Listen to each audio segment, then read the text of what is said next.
നമസ്കാരം കൂട്ടുകാരെ, എല്ലാവർക്കും critical tech go charting powered by Mallu market profile pre market റിപ്പോർട്ടിലേക്ക് ഏവർക്കും സ്വാഗതം.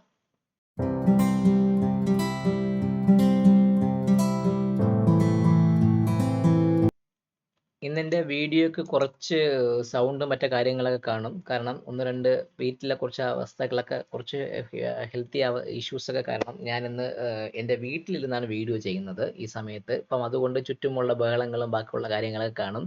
ചിലർ ചോദിക്കും എന്തുവാണ് നല്ലൊരു മൈക്കില്ലേ എന്ന്. ഞാൻ വീട്ടിൽ ഇരുന്ന് കഴിയുന്നത് ഞാനൊരു യൂട്യൂബർ അല്ലാത്തതുകൊണ്ട് എനിക്ക് അങ്ങനെ ഒരു മൈക്കിൻ്റെ ഒരു ആവശ്യമില്ലാത്തതുകൊണ്ട് മാത്രമാണ് ഞാനത് ആദ്യമേ നിങ്ങളുടെ അടുത്ത് പറയുന്നത്. ഞാൻ വീട്ടിലിരുന്നാണ് വീഡിയോ ചെയ്യുന്നത്. ഈ വീഡിയോ ചെയ്യുന്നത് കൊണ്ട് ആ ഒരു വോയിസിൻ്റെ കുറച്ച് കാര്യങ്ങളൊക്കെ കാണും. പലരും പറഞ്ഞു എനിക്ക് വീഡിയോ വ്യക്തമായിട്ട് വേണം, കാര്യങ്ങൾ വേണം എന്നൊക്കെ പറഞ്ഞതുകൊണ്ട് അതിന് വേണ്ടിയിട്ട് മാത്രമാണ് ഞാൻ എന്ത് ചെയ്തത്, ഈ വീഡിയോ ചെയ്യുന്നത്. ഇപ്പോൾ ക്ലിയർ ആവുന്നുണ്ടല്ലോ. സോ നിങ്ങളൊരു കാര്യം നിങ്ങൾ ഓർത്തോളുക, ഈ വീഡിയോ ചെയ്യുന്ന സമയത്ത് നമുക്ക് എപ്പോഴും ഒരു കൃത്യമായിട്ട് പറയുകയാണെങ്കിൽ ആ ഒരു സൗണ്ടിൻ്റെ ക്വാളിറ്റി കൃത്യമായിട്ട് കിട്ടാൻ വേണ്ടി മാക്സിമം ഞാൻ ശ്രമിച്ചുകൊണ്ടാണ് ഈ വീഡിയോ ചെയ്യുന്നത്. ഒരിക്കൽ കൂടി എല്ലാവർക്കും ക്രിട്ടിക്കൽ ടെക്കിൻ്റെ Mallu market profile pre market റിപ്പോർട്ടിലേക്ക് ഏവർക്കും സ്വാഗതം. സോ ഇന്നത്തെ വീഡിയോ മുതൽ ഞാൻ ഒരു പുതിയൊരു കാര്യം ഇന്ന് പ്ലാൻ ചെയ്തിട്ടുണ്ടായിരുന്നു. ഇനി മുതൽ ഞാൻ ചെയ്യുന്ന വീഡിയോയിൽ മിഡ് ക്യാപ്പ് നിഫ്റ്റിയുടെ ഒരു വീഡിയോയും കൂടെ ചെയ്യാൻ വേണ്ടി ഒരു പ്ലാൻ ചെയ്തിട്ടാണ് ഞാൻ ആ വീഡിയോ ചെയ്യുന്നത് ഇനി മുതൽ വീഡിയോയിൽ. സോ അതുകൊണ്ട് നമുക്ക് നോക്കേണ്ടത് ഇനി മുതൽ മിഡ് ക്യാപ്പ് നിഫ്റ്റിയും കൂടെ നമ്മുടെ ആ ഒരു പോർട്ട്ഫോളിയോയിലേക്ക് വന്നിട്ടുണ്ട്. ഫിൻനിഫ്റ്റിക്ക് അത്രയും ഓൾറെഡി ഞാൻ അതിനെക്കുറിച്ച് സൂചിപ്പിക്കാത്തത്. സോ മിഡ് ക്യാപ്പ് നിഫ്റ്റിയും ബാങ്ക് നിഫ്റ്റി ഇത്രയും മൂന്ന് കാര്യങ്ങളുടെ ഒരു മാർക്കറ്റ് പ്രൊഫൈൽ വ്യൂ ആയിരിക്കും ഞാൻ തരാൻ പോകും. അപ്പം നമുക്ക് ആദ്യമായിട്ട് നമുക്ക് എന്ത് ചെയ്യാം, നമുക്ക് മിഡ് ക്യാപ്പ് നിഫ്റ്റിയുടെ ഒരു വ്യൂ നോക്കാം. നമ്മൾ മിഡ് ക്യാപ്പ് നിഫ്റ്റി എന്ന് പറഞ്ഞാൽ നല്ലൊരു immense selling from the morning തൊട്ട് തുടങ്ങി നല്ലൊരു കിടിലൻ സെല്ലിങ്ങോടുകൂടി താഴേക്ക് വന്ന ദിവസമാണ് മിഡ് ക്യാപ്പ് നിഫ്റ്റി. നിങ്ങൾ നോക്കി അറിയാൻ പറ്റും. അതിൽ പെർസിസ്റ്റൻസും കോഫോർജും എന്ന രണ്ട് ഷെയർസാണ് ഏറ്റവും കൂടുതൽ 8% 8%, ഒരെണ്ണം 10% അടുപ്പിച്ച് ഹെവി സെല്ലിങ് വന്നിട്ടാണ് മാർക്കറ്റ് വച്ച് താഴേക്ക് ഇറങ്ങി. ഒരു ഓൾമോസ്റ്റ് ഒരു ബി ഷേപ്പ്ഡ് ഷോർട്ട് കവറിങ്ങിൻ്റെ ഒരു കൃത്യമായി പറയുന്ന ഒരു ഷോർട്ട് ബിൽഡപ്പ് വന്ന ബി ഷേപ്പ്ഡ് പ്രൊഫൈലാണ് ഇന്ന് കൃത്യമായിട്ട് പറയുകയാണെങ്കിൽ മിഡ് ക്യാപ്പ് നിഫ്റ്റിക്ക്. മിഡ് ക്യാപ്പ് നിഫ്റ്റിയുടെ POC വരുന്നത് 13,135 ഭാഗത്താണ് നമ്മുടെ POC വന്നിരിക്കുന്നത്. മിഡ് ക്യാപ്പ് നിഫ്റ്റി ക്ലോസ് ചെയ്തിരിക്കുന്നത് 13,100 എക്സാക്റ്റിൽ ആ ഒരു റൗണ്ട് നമ്പർ പോലെ ആ ഒരു ഭാഗത്ത് കൃത്യമായി ക്ലോസ് ചെയ്യുന്നു. സോ ഞാൻ എന്ത് ചെയ്യുന്നു, നമുക്ക് ആദ്യം എന്ത് ചെയ്യാം, മിഡ് ക്യാപ്പ് നിഫ്റ്റിയുടെ POC ഒന്ന് മാർക്ക് ചെയ്യാം. 13,135 മിഡ് ക്യാപ്പ് നിഫ്റ്റിയുടെ POC. ഞാൻ ആ POC ഒന്ന് ഞാൻ മാർക്ക് ചെയ്യുന്നു. ഇനി നമുക്ക് POC മാത്രമല്ല എഴുതി വയ്ക്കാമല്ലോ, 13,135 POC. അത് ഞാനൊന്ന് മാർക്ക് ചെയ്ത് വെച്ചിട്ടുണ്ട്. ഇനി നമുക്ക് നോക്കേണ്ടത് മിഡ് ക്യാപ്പ് നിഫ്റ്റിയുടെ ഒരു റേഞ്ച് അവൻ മെയിൻറ്റെയിൻ ചെയ്താണ് അവൻ കൃത്യമായിട്ട് പോകുന്നത് mid cap Nifty. So mid cap നിഫ്റ്റിയിൽ ഇനിയൊരു പ്ലസ് ഒരു ബൈയിങ് എന്ന് പറയുകയാണെങ്കിൽ ഈ 13,211 മുകളിൽ മാത്രമേ ഞാനൊരു ബൈയിങ് സ്പോട്ട് മാർക്കറ്റിൽ 13,211 മുകളിൽ മാത്രമേ ഇനി മിഡ് ക്യാപ്പ് നിഫ്റ്റിക്ക് ഞാൻ ഒരു ബൈയിങ് കാണുന്നുള്ളൂ. അപ്പോൾ ബുള്ളിഷ് റെഫറൻസ് എന്ന് പറയുമ്പോൾ എൻ്റെ അത് 13,211 മിഡ് ക്യാപ്പ് നിഫ്റ്റിയുടെ ഒരു ബുള്ളിഷ് റെഫറൻസ് ഞാൻ എടുക്കുന്നത്. അതിന് മുകളിൽ മാത്രമേ നിങ്ങൾ ബൈയെ കുറിച്ച് ചിന്തിച്ചാൽ പറ്റുള്ളൂ. അങ്ങനെയാണെങ്കിൽ ഫസ്റ്റ് ടാർഗറ്റ് എന്ന് പറയുമ്പോൾ 13,271 ഭാഗത്തേക്ക് വരാം. അത്രയാണ് 13,271 ആയിരിക്കും R1 എന്ന് പറയുന്ന ഒരു ഭാഗം. 13,271 മിഡ് ക്യാപ്പ് നിഫ്റ്റിയുടെ ഒരു 13,271 നിഫ്റ്റി മിഡ് ക്യാപ്പ് നിഫ്റ്റിയുടെ ഒരു ബുള്ളിഷ് റെഫറൻസ്. അത് ഞാനൊന്ന് മാർക്ക് ചെയ്തു. അതിന് മുകളിൽ അടുത്ത വരുന്നത് വ്യക്തമായിട്ട് പറയുകയാണെങ്കിൽ 13,318 സെക്കൻഡ് ടാർഗറ്റ് എന്ന് പറയുമ്പോൾ 13,318. R2 എന്ന് പറയുന്നത് 13,318 13,318 നിഫ്റ്റി മിഡ് ക്യാപ്പ് നിഫ്റ്റിയുടെ ഫസ്റ്റ് ടാർഗറ്റ്. ഇനി ഒരു കാര്യം, മിഡ് ക്യാപ്പ് നിഫ്റ്റിയെ സംബന്ധിച്ച് ഒരു ബെയറിഷ് റെഫറൻസ് സ്റ്റാർട്ട് ചെയ്യുന്നത് ഇന്നത്തെ ലോ അല്ലെങ്കിൽ 13,090 താഴെ മിഡ് ക്യാപ്പ് നിഫ്റ്റി ഒരു ഹെവി സെല്ലിംഗ് വരും. സോ 13,090 താഴെ ആയിരിക്കും മിഡ് ക്യാപ്പ് നിഫ്റ്റിയിൽ ഞാൻ ഒരു സെല്ലിങ്ങിനെ കുറിച്ച് ചിന്തിക്കുന്നത്. അതിന് താഴെ നിൽക്കുകയാണെങ്കിൽ മിഡ് ക്യാപ്പ് നിഫ്റ്റിയിൽ ഒരു ഡൗൺവേർഡ് മൂവ് വരാം.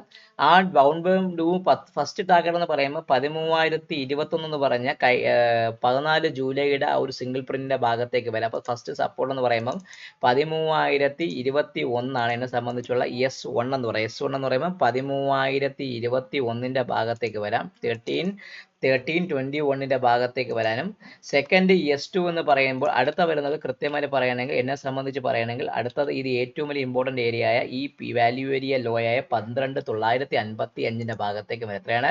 12,900 S2 എന്ന് പറയുമ്പോൾ 12,955 ഭാഗത്തേക്കും വരാനുള്ള ചാൻസ് വളരെ കൂടുതൽ. ചുരുക്കി പറഞ്ഞാൽ മിഡ് ക്യാപ് നിഫ്റ്റി എത്രയാണ്? 13,900 താഴെ സെല്ലിംഗ് സ്റ്റാർട്ട് ചെയ്യും. ആ സെല്ലിംഗ് 13,021, 12,950 ഭാഗത്തേക്ക് വരാനും ഈ 13,211 മുകളിൽ ബുള്ളിഷ് റഫറൻസ് വീണ്ടും സ്റ്റാർട്ട് ചെയ്ത് 13,271, 13,318 ഭാഗത്തേക്ക് പോകാനുള്ള ചാൻസും കുറച്ച് കൂടുതലാണ്. ഇനി നമുക്ക് നോക്കേണ്ടത് മിഡ് ക്യാപ് നിഫ്റ്റി കഴിഞ്ഞു. ഇനി നമുക്ക് നോക്കേണ്ടത് അടുത്തതെന്ന് പറയുമ്പോൾ അടുത്തത് നമ്മളെ സംബന്ധിച്ച് അടുത്തത് കൃത്യമായി പറയുന്നത് ബാങ്ക് നിഫ്റ്റിയിലേക്ക് പോവാം. സോ ഇന്ന് ബാങ്ക് നിഫ്റ്റി നമ്മളെ ബെയറിഷ് റഫറൻസ് പൊട്ടി S1 തന്നു. ബുള്ളിഷ് റഫറൻസ് തൊട്ട് മുകളിൽ ഓപ്പൺ ചെയ്ത് താഴേക്ക് ഇറങ്ങി POC കട്ട് ചെയ്ത് POC ബെയറിഷ് റഫറൻസ് കട്ട് ചെയ്ത് ബെയറിഷ് റഫറൻസ് നമ്മൾ S1 തന്നുള്ള കിടലാണ്ട് S1 തിരിച്ച് വീണ്ടും POC കട്ടി POC വീണ്ടും ബെയറിഷ് റഫറൻസ് തട്ടി. ചുരുക്കി പറഞ്ഞാൽ ഒരു സിംഗിൾ ട്രേഡ് കിട്ടിയ ഒരു ദിവസം കൂടെയാണ് ബാങ്ക് നിഫ്റ്റി കൃത്യമായിട്ട് കടന്നുപോയത്. ബാങ്ക് നിഫ്റ്റിയിലെ ഒരു കഴിഞ്ഞ 3 ദിവസമായി നമുക്ക് കുറേ റേഞ്ച് കിടന്ന് കളിക്കുന്നതുകൊണ്ട് ഞാൻ ഈ ഒരു ഇതെല്ലാം കൂടെ ഞാൻ ഒന്ന് മെർജ് ചെയ്ത് കഴിഞ്ഞ 3 ദിവസം പ്രൊഫൈലുകൾ ഞാൻ മെർജ് ചെയ്തപ്പോൾ കൃത്യമായൊരു ബെൽ ഷേപ്പ്ഡ് പ്രൊഫൈൽ വന്നു. അതിൻ്റെ POC വന്നിരിക്കുന്നത് 57,048 ആ ഭാഗത്തൊക്കെ തന്നെയാണ് ബാങ്ക് നിഫ്റ്റി ക്ലോസ് ചെയ്തത്. അപ്പോൾ ഞാൻ ആ POC എന്ത് ചെയ്തു? 57,048 ഭാഗത്താണ് ആ ബാങ്ക് നിഫ്റ്റിയുടെ POC വന്നിരിക്കുന്നത്. ഞാൻ ആ POC ഒന്ന് മാർക്ക് ചെയ്ത് വെച്ചു. ഇനി കൃത്യമായിട്ട് ഇനി എന്നെ സംബന്ധിച്ച് ബുള്ളിഷ് റഫറൻസ് പറയുമ്പോൾ വ്യക്തമായിട്ട് പറയുകയാണെങ്കിൽ ഇപ്പോഴും ഞാൻ പറയുന്നു 57,289 മുകളിൽ മാത്രമേ ഉള്ളൂ.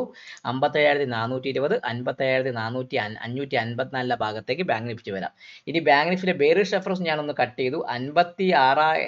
ബാങ്ക് നിഫ്റ്റി സംബന്ധിച്ച് 56,771 അല്ലെങ്കിൽ കൃത്യമായിട്ട് പറയുകയാണെങ്കിൽ ബാങ്ക് നിഫ്റ്റി ഒരു സെല്ലിംഗ് ഞാൻ എടുക്കുന്നുണ്ടെങ്കിൽ 56,812 താഴെ മാത്രമേ ഈ ഒരു സെല്ലിംഗ് എടുക്കുള്ളൂ. എന്താണ്? 56,812 താഴെ മാത്രമേ ബാങ്ക് നിഫ്റ്റിയിൽ ഒരു സെല്ലിംഗ് എടുക്കുള്ളൂ.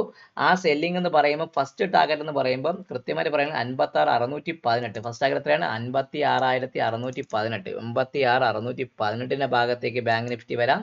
S1 അതിന് താഴെ S2 എന്ന് പറയുമ്പോൾ അടുത്തത് വരുന്നത് കൃത്യമായിട്ട് പറയുന്നത് 56,451. 56,451 56,451 ഭാഗത്തേക്ക് വരാം. ചുരുക്കി പറഞ്ഞാൽ ബാങ്ക് നിഫ്റ്റി 56,812 പൊട്ടിയാൽ മാത്രമേ സെല്ലിംഗ് ഉള്ളൂ. അത് 56,618, 56,451 ഭാഗത്തേക്ക് വരാം. ഇനി നമുക്ക് കൃത്യമായിട്ട് പറയുകയാണെങ്കിൽ ഇനി അടുത്ത് നോക്കുന്നത് കൃത്യമായിട്ട് പറയുന്നത് നമ്മുടെ നിഫ്റ്റി നിങ്ങൾ നോക്കുമ്പോൾ നിഫ്റ്റി വ്യക്തമായിട്ട് പറയുകയാണെങ്കിൽ നിഫ്റ്റി ഒരു നോർമൽ വേരിയേഷൻ ഡൗൺ ഡേ ആണ്. ഇന്ന് കൃത്യമായ ഒരു സെല്ലിംഗ് ഫ്രം ദി ഓപ്പണിംഗ് തൊട്ടുണ്ടായിരുന്നു. നമ്മുടെ ബുള്ളിഷ് റഫറൻസിന്റെ ഭാഗത്ത് ഓപ്പൺ ചെയ്ത് താഴേക്ക് ഇറങ്ങി വന്ന് ബെയറിഷ് റഫറൻസും കട്ട് ചെയ്ത് ഫസ്റ്റ് ടാർഗറ്റ് വന്ന ദിവസമാണ്.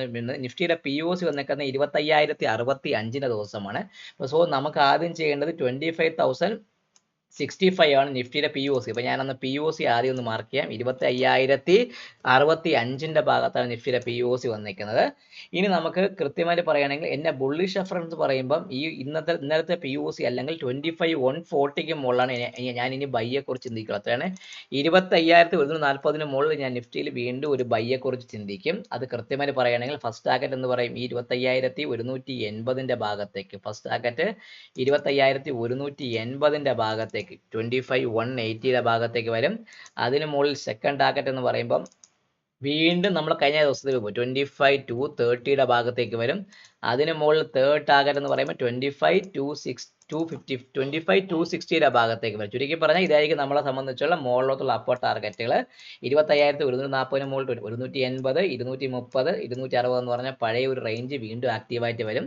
ഇനി ബെയറിഷ് റഫറൻസ് എന്ന് പറയുമ്പോൾ നിഫ്റ്റിയെ സംബന്ധിച്ച് 25,019 താഴെ മാത്രമേ ഇനി ഒരു 25,000 താഴെ മാത്രമേ എനിക്ക് ഇനി സെല്ലിംഗ് ഉള്ളൂ. അപ്പോൾ നമുക്ക് ആദ്യം എന്ത് ചെയ്യാം?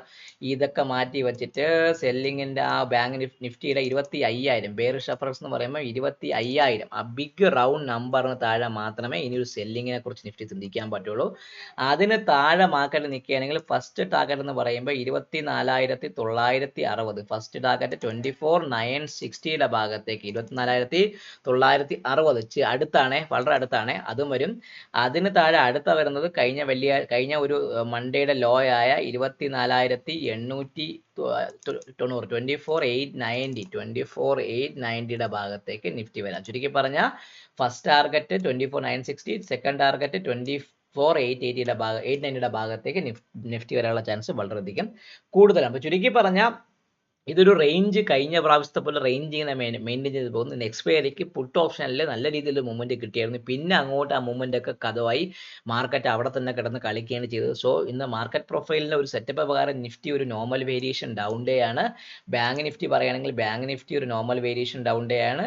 മിഡ് ക്യാപ്പ് ഒരു ബി ഷേപ്ഡ് പ്രൊഫൈലാണ്. ചെറിയൊരു സ്പൈക്ക് മാത്രമേ സി പി എല്ലിൽ തന്നുള്ളൂ. ഒരു എക്സസ് തന്നിട്ട് തിരിച്ച് റിവേഴ്സ് ചെയ്ത് ഒരു ബി ഷേപ്ഡ് പ്രൊഫൈലും കൂടെയാണ് വന്നിരിക്കുന്നത്. ഇപ്പോൾ ചുരുക്കി പറഞ്ഞാൽ മാർക്കറ്റ് ഇന്ന് വന്ന രണ്ട് ലോവറും മാർക്കറ്റ് ബാങ്ക് നിഫ്റ്റിയും നിഫ്റ്റിയും ബാങ്ക് നിഫ്റ്റിയും മിഡ് ക്യാപ്പും കട്ട് ചെയ്ത് പോവുകയാണെങ്കിൽ ഫ്രഷ് സെല്ലിങ്ങിലേക്ക് വരാനും അത് താഴേക്ക് ഇറങ്ങാനുള്ള ചാൻസും വളരെയധികം കൂടുതലാണ്. സോ വീഡിയോയിൽ കുറച്ച് ഇടയ്ക്കിടയ്ക്കുള്ള സൗണ്ടുകൾ പറ്റാതെ കേൾക്കും. ദയവേത് ക്ഷമിക്കുക. എല്ലാവരും വീഡിയോ കാണുക, ലൈക്ക് ചെയ്യുക, കമൻറ്റ് ചെയ്യുക. നിങ്ങളെ ട്രേഡിംഗ് ഫ്രണ്ട്സിന് വീഡിയോ അയച്ചു കൊടുക്കാൻ മറക്കാതിരിക്കുക. Take care and bye bye.